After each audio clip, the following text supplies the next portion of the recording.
an individual that actually puts their hand to some work and they are doing it, it gives them a sense of pride. And now they can see themselves as I can do this, as opposed to I can't. The voice that they heard most of their lives. You're not going to be anything. You're not going to amount to anything.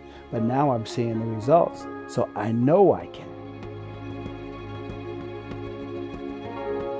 Well, 2 weeks to 3 weeks later, after my background check came back, they sent me an email. Sorry, we don't have any positions available for you right now because of your background.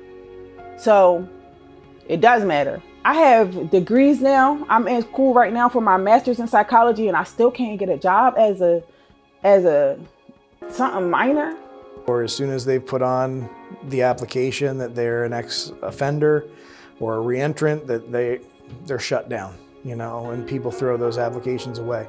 So that's another resource that we provide, is to try and talk with them about how to put it on an application without just putting it there, explaining it, or saying, I will explain this in an interview. Because sometimes when you just throw it down there and that's the only thing they see, it gets thrown in the junk pile pretty quickly. So they don't believe in change, which means to me, you don't believe in your own system. Like, I sat in jail for 15 months. I don't care why. I sat there. I learned. I went to groups in there. I decided I didn't want to get high anymore in there. I went to counseling in there. I sat around people who went upstate and stayed away from their kids, and I seen what drug dealing does to people on the other side of things. I seen how I felt not being able to talk to my kids for 15 months. I didn't sit back and say, oh, I got to go out here and sell drugs to make it, because I get Social Security now. So, but I will be very honest in this interview and tell you, if I did not get Social Security, I would have been selling drugs, because I will not be giving up everything I got because somebody don't want to give me a job. These actually are the latest and greatest. They have feedback monitoring.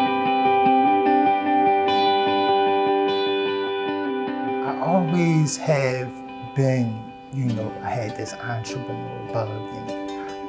My grandma really motivated.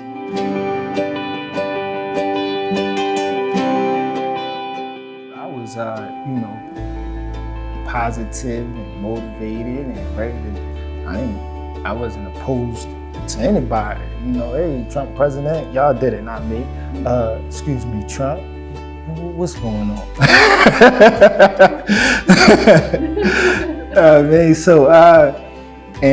One thing I noticed was that at the time, black business ownership was up 400%. And I said, I hollered at my homie. I said, yo, man, gotta make a business.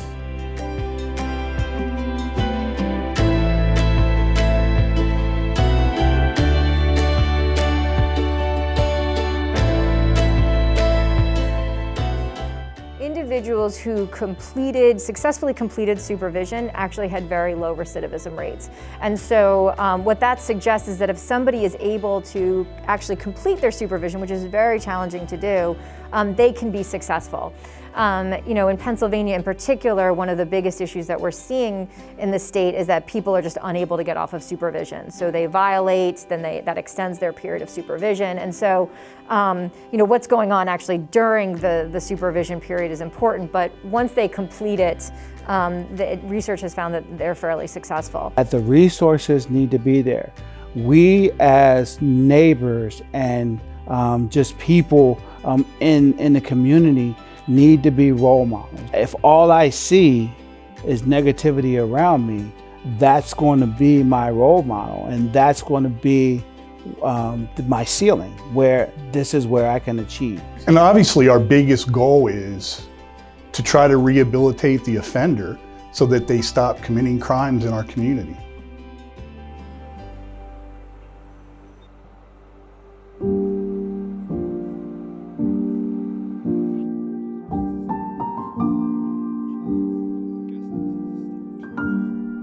The difference today is that I don't want to get high. Then I wanted to get high. I always wanted to get high. I love getting high.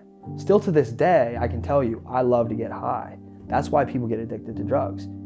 People don't get addicted to drugs because it doesn't make them feel good. It makes you feel good.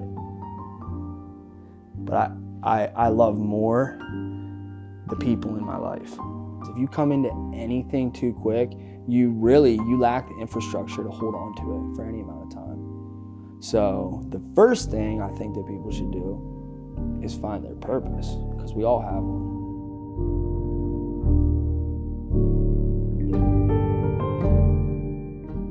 You think that there's nothing out there, but there's stuff out there waiting for you, man. There's stuff out there waiting for you, and all you gotta do is show up. I said you can start now. The area you going to, reach out, write the community centers, go to the library, get the addresses, do what you gotta do. So, get on your horse, because that's not in the handbook. They're not gonna build you in here. You really gotta go get it. It's there though, if you look. So, yeah, gotta take the leap. So